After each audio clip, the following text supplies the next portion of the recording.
اعوذ باللہ من الشیطان اللعین الرجیم بسم اللہ الرحمن الرحیم رب اشرح لی صدری ویسر لی امری واحلل عقدۃ من لسانی یفقہوا قولی۔ میں سب سے پہلے اپنے بزرگ علماء کرام کی خدمت میں ہدیہ تبریک پیش کروں گا کہ اس حساس ترین اور تاریخی موقع پر اتنی اہم اور جامع کانفرنس بلا کے ان بزرگوں نے اپنی بصیرت اور اپنی بزرگی ہمارے سامنے ثابت کی ہے، ہم سب کے سامنے۔ ہم ہمیشہ معتقد تھے اور اس اعتقاد میں مزید اضافہ ہوا ہے۔ اللہ تبارک و تعالیٰ ان تمام بزرگوں کا سایہ اس قوم پر قائم و دائم فرمائے۔ جو کچھ اس وقت ہو رہا ہے یہ کوئی اچانک ہونے والا حادثہ نہیں ہے،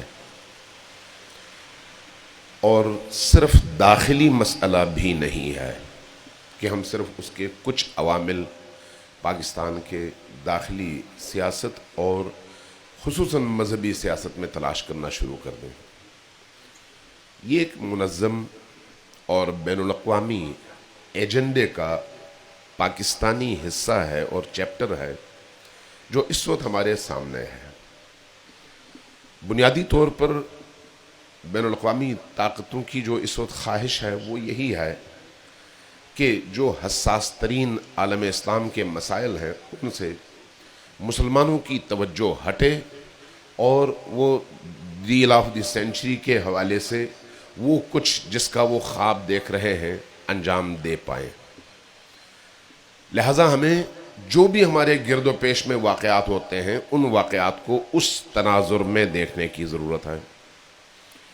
دوسری بات، خود ہمارے اہل سنت مختلف مکاتب فکر کے ان سادہ لوح علماء کو بھی سمجھانے کی ضرورت ہے جو بعض اوقات کسی ایک ذاکر، کسی ایک خطیب کے کسی ایسے معاندانہ جملے یا غیر منصفانہ بات کی وجہ سے مشتعل ہو کر اس عالمی ایجنڈے کی تکمیل کا حصہ بن جاتے ہیں، ان کو بھی سمجھانے کی ضرورت ہے۔ اور اسی طرح سے جو معتدل لوگ ہیں ان تک بھی اس پیغام کو پہنچانے کی ضرورت ہے۔ تو اس اعتبار سے میں یہ سمجھتا ہوں کہ ہمیں کچھ نکات کی طرف توجہ دینی چاہیے۔ آج کا یہ اجلاس الحمدللہ بہت جامع اور خوبصورت اجلاس ہے، لیکن جیسے ابھی ثاقب صاحب نے فرمایا اس اجلاس کے ختم ہونے کے بعد معاملے کو سو نہیں جانا چاہیے۔ اس لیے میری یہ گزارش ہوگی کہ ہمارے یہ سارے بزرگان، ہمارے سرپرست، ہمارے بزرگ علماء دین اور قائدین مل کر ایک ایسی کونسل بنا دیں جہاں پر اس طرح کے حساس موضوعات پر فوری طور پر اس کونسل کے معتمد اراکین بیٹھ کر فوری گفتگو، مشاورت اور فیصلے کر سکیں تاکہ چیلنجز کا جواب ہم بروقت دے سکیں۔ اتنے بڑے اجلاس بلانے کی ہر دفعہ ظاہر ہے ضرورت جب پڑتی ہے تو مشکل ہو جاتی ہے، آسان نہیں ہوتا۔ تو اس لیے پہلی میری تجویز یہ ہے کہ ایسی کوئی کونسل جس میں یہ سارے بزرگان موجود ہوں اور جس کو چاہیں شامل کر لیں مشاورتی طور پر، اور اس کو یہ اختیار دیں کہ وہ اس طرح کے معاملات میں مہینے میں، 2 مہینے میں، 3 مہینے میں ایک دفعہ ضرور بیٹھ سکیں۔ ایک اس کے بعد 3 میں تجاویز لکھ کے لایا ہوں، تو ان 3 تجاویز میں کچھ ضمنی چیزیں بھی ہیں۔ ایک یہ ہے کہ چونکہ ہمیں دشمن کی شناخت کی ضرورت ہے، اس لیے ہمارے انہی بزرگ علماء سے میں درخواست کروں گا کہ جو اہل بصیرت لوگ معاشرے میں موجود ہیں جو دشمن کو سمجھتے ہیں، ان کے ذریعے سے اپنے مدارس کے اندر بھی اس طرح کا ایک سلسلہ شروع کرنا چاہیے جس کے نتیجے میں ہم دشمن کے بنائے ہوئے اس گراؤنڈ میں نہ کھیلیں بلکہ ہم مستقل طور پر اپنی سوچ کے مطابق میدان میں اتریں۔ یعنی وہ ہمیں نہ اتاریں میدان میں بلکہ ہم خود سوچ کر میدان میں اتریں کہ ہمیں کیا کرنا ہے۔ برطانوی پارلیمنٹ کے 90 اراکین نے گزشتہ دنوں ایک رپورٹ پیش کی اور اس میں پاکستان کے حوالے سے ایک منفی رپورٹ تھی. اس کے ضمن میں ہندوؤں، سکھوں، عیسائیوں اور دیگر ایسے اقلیتوں کے ساتھ شیعوں کو بھی شامل کر کے انہوں نے کہا کہ شیعہ بھی ایک اقلیت ہے اور ان کے ساتھ یہ ہو رہا ہے. بادی النظر میں بڑی اچھی بات ہے، شیعوں کی مظلومیت کو بیان کیا گیا ہے، لیکن اگر حقیقت میں دیکھا جائے تو یہ شیعیت پر خودکش حملہ ہے اور اسی ایجنڈے کا حصہ ہے جس کو میں کہتا ہوں بین الاقوامی ایجنڈا ہے.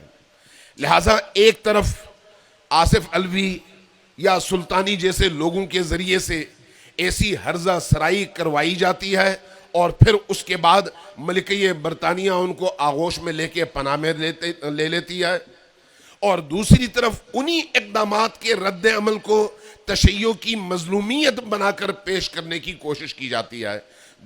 دوسرے لفظوں میں ایک ہی ایجنڈا ہے، مختلف اس کی شکلیں ہیں. ہمیں یہ چیز اپنی عوام کو بھی اور خواص کو بھی نہ صرف بتانے کی ضرورت ہے بلکہ بار بار بتانے کی ضرورت ہے. چونکہ ایسا ہے اس لیے اس روشنی میں ہمیں کچھ قاطعانہ فیصلے کرنے چاہیے، ملمہ کاری کے ساتھ نہیں. ان میں سے ایک یہ ہے کہ ہم دشمن کو گراؤنڈ نہ دیں. جو لوگ اس ملک کے اندر شیعیت کے لباس میں اللہ کی توہین کرتے ہیں، قرآن کی توہین کرتے ہیں، رسول کی توہین کرتے ہیں، شیعیت کے لباس میں مراجع تقلید کی توہین کرتے ہیں، معین ہے، بے تحاشا تعداد نہیں ہے ان کی، مختصر ہے لیکن معین ہے، ان کو اس قوم کی صفوں سے باہر نکال کر اعلان کر دیا جائے کہ ان کا مکتب اہل البیت سے کوئی تعلق نہیں ہے، یہ وہ ناسور ہیں جن کے کندھے پر گن رکھ کر دشمن تشیع کو اور مکتب کو نشانہ بناتا ہے. میری ایک یہ تجویز ہے. دوسری، وہ صالح ذاکرین جو واقعی ہم سے ہو سکتا ہے چڑھتے ہوں لیکن اپنی گفتگو میں حدود کو پامال نہیں کرتے، ان ذاکرین سے نہ صرف اپنا رابطہ بڑھایا جائے، جو لوگ اس سلسلے میں کام کرتے ہیں ان کی حوصلہ افزائی بھی کی جائے اور ان ذاکرین کی بھی حوصلہ افزائی کی جائے کہ بھئی آپ اچھا کام کر رہے ہیں، اسی طرح سے آگے بڑھیں، اور جہاں تک ہو سکتا ہے ان کو قریب لانے کی کوشش کی جائے. دو باتیں. تیسری، توہین آمیز خطابت چاہے جوش میں ہو یا ہوش میں، دونوں صورتوں میں اس کی ہر صورت میں حوصلہ شکنی ہونی چاہیے اور ہر سطح پر ہونی چاہیے. اس کے ساتھ یہ وہ فروعی مطالبات ہیں یا تجاویز ہیں. ہمارے کچھ اصول ہیں، ان اصولوں کے حوالے سے ہمیں ڈٹ کر منطقی اور مستدل انداز میں اپنے وہ اصول بیان کرنے چاہیے. بھی اس کے ہم پابند ہیں اور ان اصولوں پر ہم کوئی کمپرومائز نہیں کرتے. اور یہ بات ایک شیعہ کو بھی سمجھ آنی چاہیے اور ایک سنی کو بھی سمجھ آنی چاہیے. یہ نہ ہو کہ سنیوں سے ہم چھپائیں اور شیعوں کے درمیان بات کریں. جو متفق علیہ موضوعات ہیں تمام اہل سنت کے درمیان، ان کو چھیڑنے کی کوئی ضرورت نہیں ہے، لیکن جو ان کے اپنے آپس میں اختلافی موضوعات ہیں ان پر ہمیں کھل کر بولنا بھی چاہیے کہ یہ آپ کے اپنے اختلافات ہیں، پہلے اپنے مسائل حل کرو، اس کے بعد ہم پر اعتراض کرو. لہذا جو مسلمہ عقائد ہیں ان کو چھیڑنا نہیں چاہیے، چاہے کسی کا بھی ہو، اس کے لیے محترم ہے اور ہمیں اس کا احترام کرنا چاہیے. لیکن جو مسلم نہیں ہے اس حوالے سے زبان بند نہیں رکھنی چاہیے، بولنا بھی چاہیے اور دلیل کے ساتھ بھی بولنا چاہیے اور ہر محفل میں بولنا چاہیے اور دلیل کے ساتھ، ان توہین آمیز انداز میں نہیں، دلیل کے ساتھ بولنا چاہیے اور اس پر ایک واضح موقف ہمیں دینا چاہیے. چونکہ اس وقت دشمن نسبی طور پر ایک کام کر چکا ہے کہ اذہان عمومی کو ہماری طرف متوجہ کر کے تشیع کو نشانہ بنانے کی اس نے بھرپور کوشش کی ہے.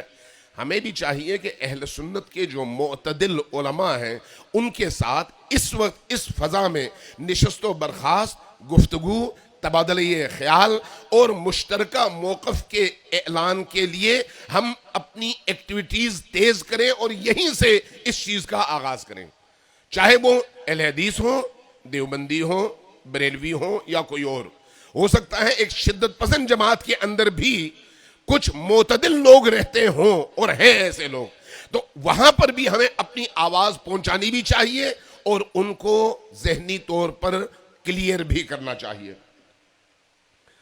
ہمارے ہاں ایک مشکل یہ ہے، جب کبھی ہم پر اعتراض ہوتا ہے مکتب تشیع کے حوالے سے، کہا جاتا ہے یہ تبرعی ہے۔ تبرع کی ہمیں واضح ڈیفینیشن بیان کرنی چاہیے کہ ہم تبرع کس کو کہتے ہیں۔ یہ اگرچہ جزئیات میں سے ہیں، لیکن ایک عام اہل سنت کو جب آپ یہ بات سمجھائیں گے تو وہ آپ کی بات سے جلدی قائل ہو جاتا ہے، بشرطے کہ دلیل کے ساتھ سمجھایا جائے۔ تاریخ اسلام کی جو متنازع شخصیات ہیں ان کے حوالے سے بھی ہمیں دو ٹوک موقف کا اعلان کرنا چاہیے، لیکن ثبوتوں اور دلیلوں کے ساتھ، حتیٰ قرآن اور سنت دونوں کو سامنے رکھتے ہوئے۔ اور ایک بات ہمیں اپنے اجتماعات میں بھی سمجھانا چاہیے، ہم اپنے مراجع کرام کے فتووں کے پابند ہیں۔ چونکہ پابند ہیں اس لیے مقدسات کی بے حرمتی کو ہم حرام سمجھتے ہیں، اس لیے کہ فتویٰ ہے، یہ گلی کوچے کے کسی مفتی کا فتویٰ نہیں ہے، مرجع تقلید کا فتویٰ ہے۔ لیکن جب آپ کافر کافر کے نعرے لگانے کی اجازت دیں گے، جب آپ کافر کافر کا نعرہ لگانے والے ایک نجس العین خنزیر کو اپنے ساتھ بٹھائیں گے، تو پھر ایک ذاکر کا آپ منہ بند نہیں کروا سکتے کہ وہ آپ کے کسی مقدس ہستی کو بھی کافر کہے۔ لہذا آپ بھی روکیں، ہم بھی روکیں، یعنی ہمیں دب کر بات کرنے کی ضرورت نہیں ہے۔ مصلحت ٹھیک ہے، بالکل صحیح ہے، مصلحتوں میں کوئی انکار نہیں ہے، لیکن ہمارا لب و لہجہ پر اعتماد بھی ہونا چاہیے اور سربلند بھی ہونا چاہیے اور مستدل بھی ہونا چاہیے۔ بہت بہت شکریہ۔ اللہ ایک دفعہ پھر آپ سب پر اپنی رحمتیں نازل فرمائے اور ہمارے ان تمام بزرگ علماء کرام پر اپنی نظر کرم اور خاص نظر عطا فرمائے۔ بہت بہت شکریہ۔